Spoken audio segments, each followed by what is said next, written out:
los datos y las cifras que brinda el Banco Mundial sobre el impacto que el cierre de las escuelas ha tenido en el mundo entero y en el caso dominicano en particular son alarmantes y preocupantes. Entonces nosotros celebramos el que a partir de mañana se reanuden las clases presenciales, los niños puedan volver a verse la cara, volver a sentir cierta uniformidad, cierto esquema de institucionalidad, señores, porque es que nosotros, el ser humano, aprende en base al ejemplo, en base a estructuras.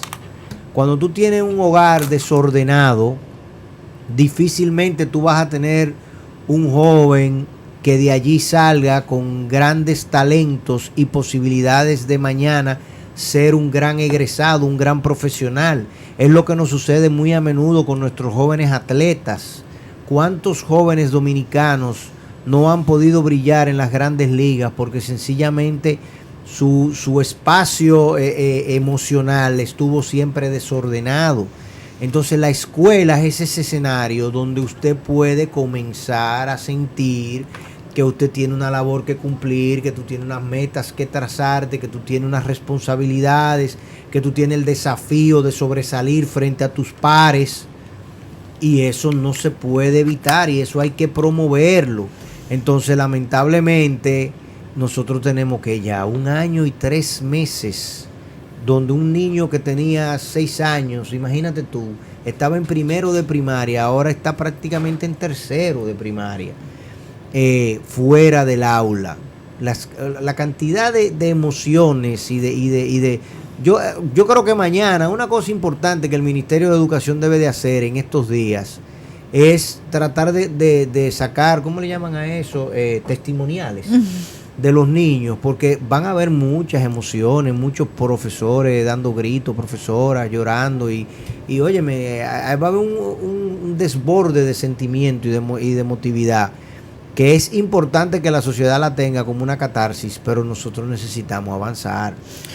Definitivamente hay que mirar, como decimos acá siempre, de manera integral el proceso educativo, y justamente el tema social, socioemocional es neurálgico para todo el proceso académico que agota todo estudiante, y obviamente también todo el entorno que rodea al alumno en la comunidad educativa, docentes, colaboradores, familias, juegan un rol determinante, y cada uno de ellos pues también han vivido situaciones particulares, y los mismos docentes, incluso a través de la virtualidad, pues han tenido situaciones, momentos difíciles también, porque educar a través de una pantalla, alfabetizar a un niño a través de una pantalla, eso es imposible. Eso es algo definitivamente imposible. Usted puede lograr ciertas conquistas, pero es un proceso que está destinado al fracaso. Pero bueno, de igual manera, como hacemos estos comentarios, el vicepresidente ejecutivo, el director ejecutivo de Educa, el señor Darwin Caraballo, pues se pronunciaba justamente en este sentido cuando hablaba de que los maestros están ansiosos por volver a las aulas.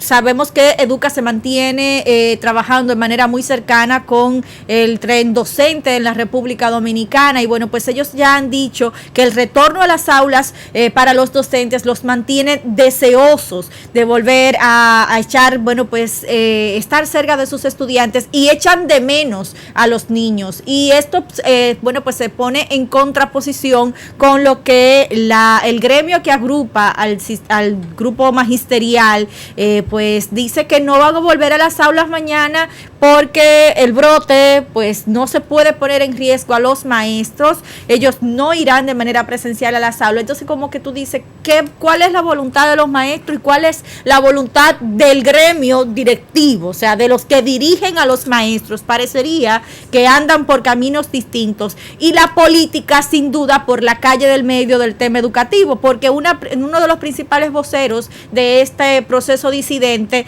es el expresidente de la ADP, el señor Eduardo Hidalgo, y que sabemos que dirige la corriente magisterial Eugenio María de Hostos, que no es nada más y nada menos que la corriente del PLD dentro de la ADP.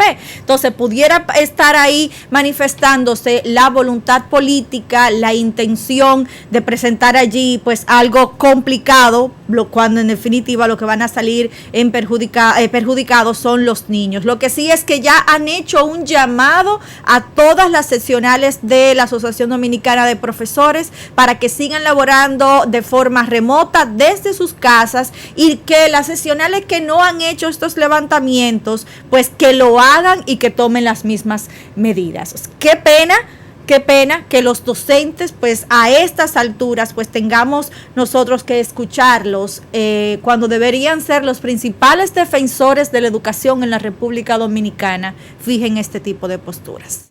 El COVID ha sacado lo mejor y lo peor de la naturaleza humana y de esta sociedad, porque esta es una sociedad como cuando tú tienes, ¿cómo te explico? Un mueble de madera, que ese mueble de madera, mira donde está Macho Camacho, ese mueble de madera está carcomido, pero tú toda la vida lo ves en la estructura, tú lo miras, tú dices, no, esa credencia está buena, está ahí, está de pie. ¿Tú entiendes? Pero si tú tratas de abrir la gaveta y ponerle algo, una caja de libros arriba de ese tramo, se va todo al suelo. Y si por mano del carajo tú agarraste y lo levantaste y dijiste, no, vamos a mudarlo de habitación, ahí es que tú te das cuenta que la persona que te está ayudando a levantar la credencia, él coge para la derecha y tú coges para la izquierda y la credencia se queda en el medio. ¿Entiendes? Porque está toda podrida. Entonces, nuestra sociedad, nuestras instituciones tenían ya décadas de ese anquilosamiento, de ese sobrevivir y tirar el polvo debajo de la alfombra y barrerlo y barrerlo y barrerlo y nunca darte cuenta que espérate, es que hay que limpiar y hay que cambiarlo todo. Entonces, ahora nos damos cuenta que, vean acá, espérate, pero es que el Ministerio de Educación tiene serios problemas. Es que la ADP como órgano rector y promotor y representante de los intereses del magisterio no los representa. No representa los intereses de los alumnos, sobre todo, ¿entiendes? O sea, esa clase magisterial no representa los intereses de los alumnos a los cuales sirve, y por tanto ahí hay una situación incómoda que resolver, y la directiva de dicha institución mucho menos. Bueno, usted me va a disculpar, pero es que en su naturaleza dirán, es que es así, porque somos el gremio de los docentes, no tenemos que representar los intereses de nadie más. Etimológicamente, búsquenle la génesis, la asociación.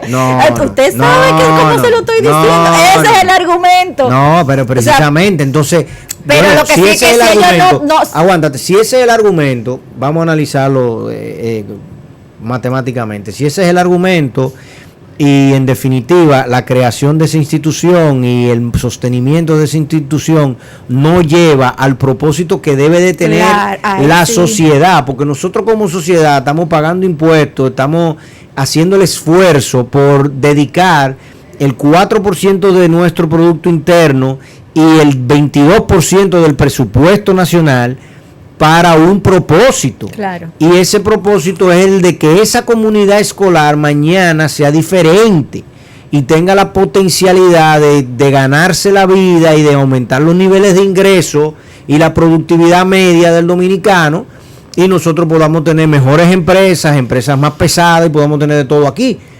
Pero si yo estoy gastando ese dinero y ese dinero se va en burocracia de la ADP y del ministerio, entonces yo tengo que revisar el modelo. Correcto. ¿Verdad? Y esta es una gran oportunidad que tenemos como sociedad para no solo hablar y plantear el tema de la revisión de la Ley de Seguridad Social, como se está planteando, pero me sorprende, por ejemplo, que no hay voces en República Dominicana hablando de revisar la Ley General de Educación. Eso no se está planteando, nadie está discutiendo ese tema. Todo el mundo está preocupado por la Ley de la Seguridad Social. No sé si fue porque un diputado muy bulloso pidió el 30%, y como estamos viendo ahora que otros países, inclusive el país modelo de nosotros, está pidiendo, le están devolviendo el dinero, que nosotros entonces estamos hablando de la seguridad social. Estamos hablando en mayor o menor medida del Código Laboral, porque se va de calle junto con la reforma de la Ley de Seguridad Social, definitivamente habría que reformarlo, pero aquí nadie está hablando de la Ley General de Educación. Y justamente el presidente de Educa, a propósito de este señalamiento que hacíamos, de sus declaraciones, de las declaraciones del director ejecutivo, pero también el señor Samuel Conde hacía referencia a lo que está pasando con el tema educativo en la República Dominicana. Y en unas declaraciones que daba la pasada semana decía que la fuerza con la que había sido acogido el proyecto de ley del senador por Monseñor Noel, el señor Héctor Acosta, en el que señalaba el tema de la reinscripción como un problema para el sector educativo privado en la República Dominicana. Lo que estaba era forzando otras medidas de recuperar el dinero, porque el que está invirtiendo en un modelo de educación privada, pues lo está haciendo simplemente porque el sistema de educación público no garantiza lo que están ofreciendo desde el sector educativo privado, y el que es consciente de la educación de sus hijos, pues hace esa inversión para la vida. Y que hacía el llamado el señor Conde de que en lugar de estar queriendo fijar precios en comercios privados, en temas privados, pues que trabajaran como legisladores para que el sistema educativo público pues fuera lo más apegado a lo que la sociedad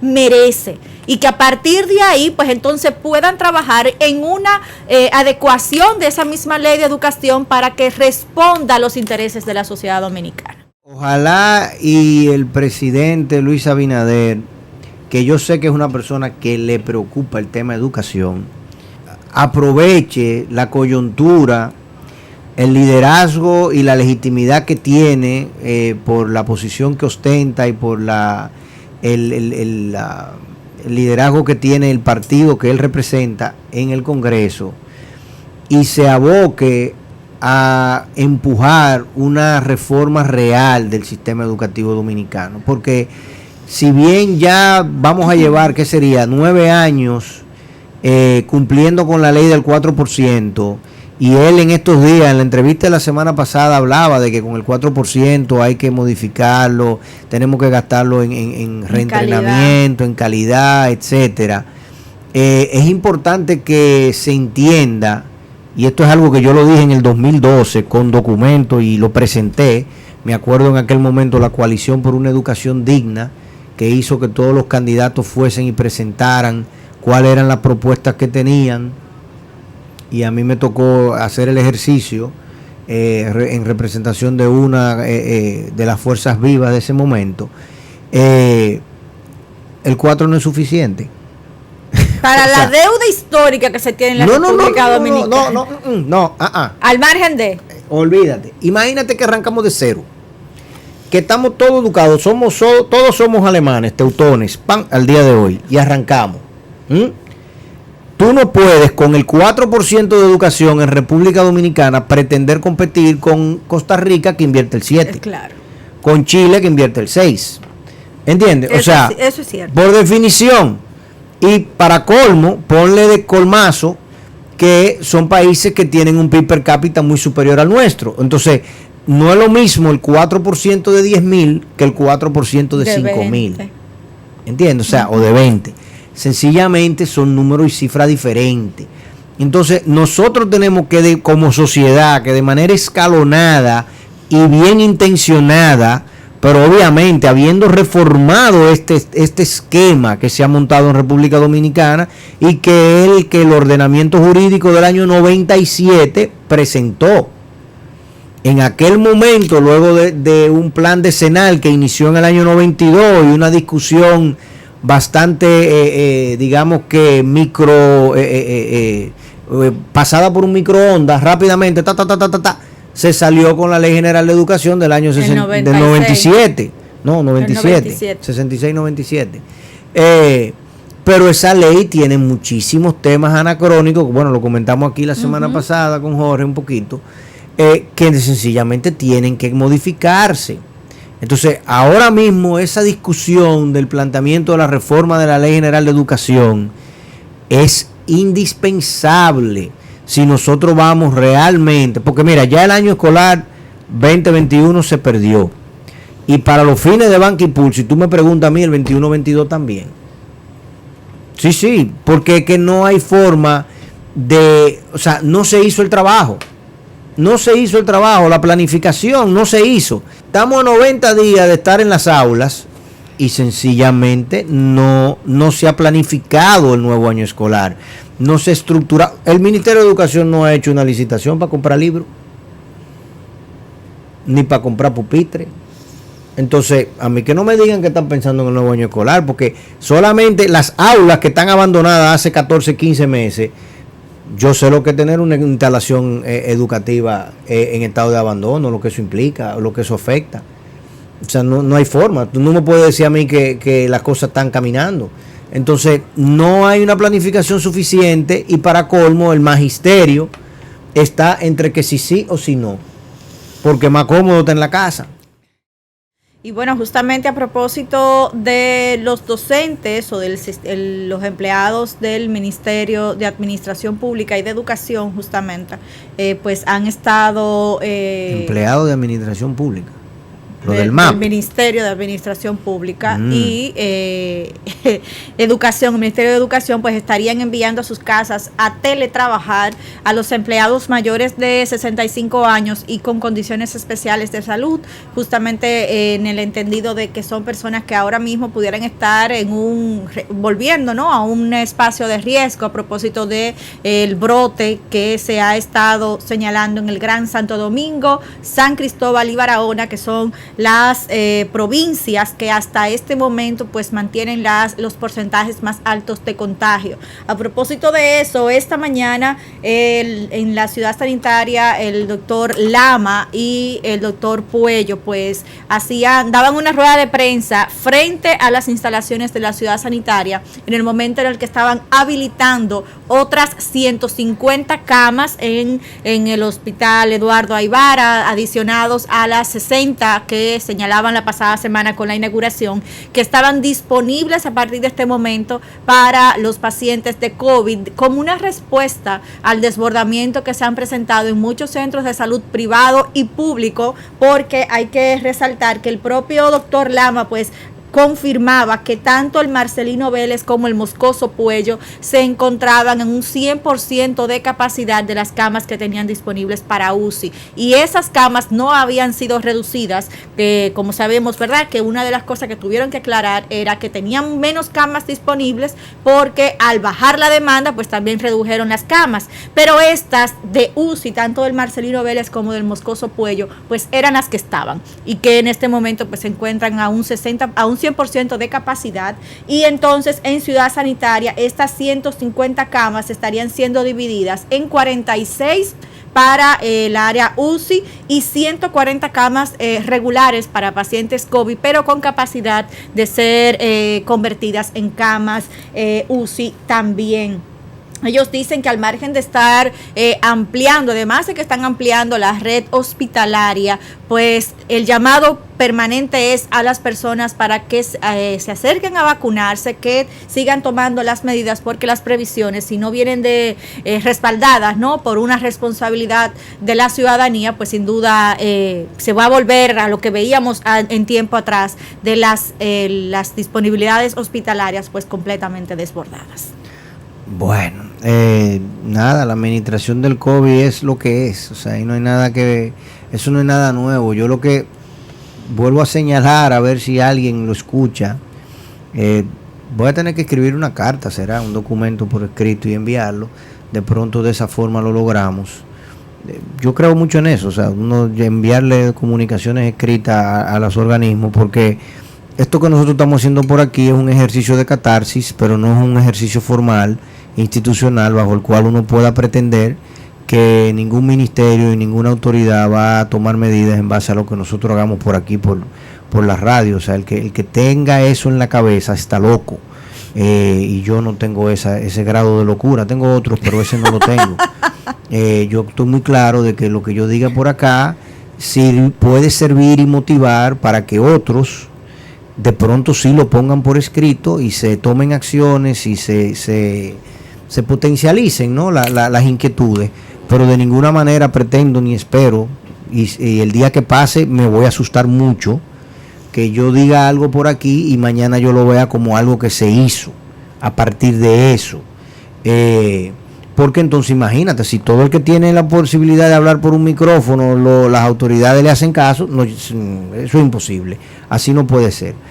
Pero ciertamente, ojalá hay alguna mente curiosa lo haga, si no, mira, vamos a redactar nosotros la carta y vamos a enviarla a nosotros como una sugerencia de que se establezca una página web y un mecanismo de Instagram, por ponerlo de alguna forma, en una red, Facebook, lo que sea, bajo el cual el Ministerio de Salud Pública, el Gabinete de Salud, tenga centralizada toda la información al día de los niveles de ocupación de los distintos centros médicos del país con respecto al COVID, de tal suerte que si yo estoy en mi casa con un malestar que parece ser COVID o ya yo estoy diagnosticado con COVID y me siento que me está faltando el oxígeno o que tengo cualquier fiebre muy alta, lo que sea, y quiero ir a un centro hospitalario, que yo pueda rápidamente visualizar, o un familiar mío que me esté ayudando y colaborando pueda ver en una página la información y desde allí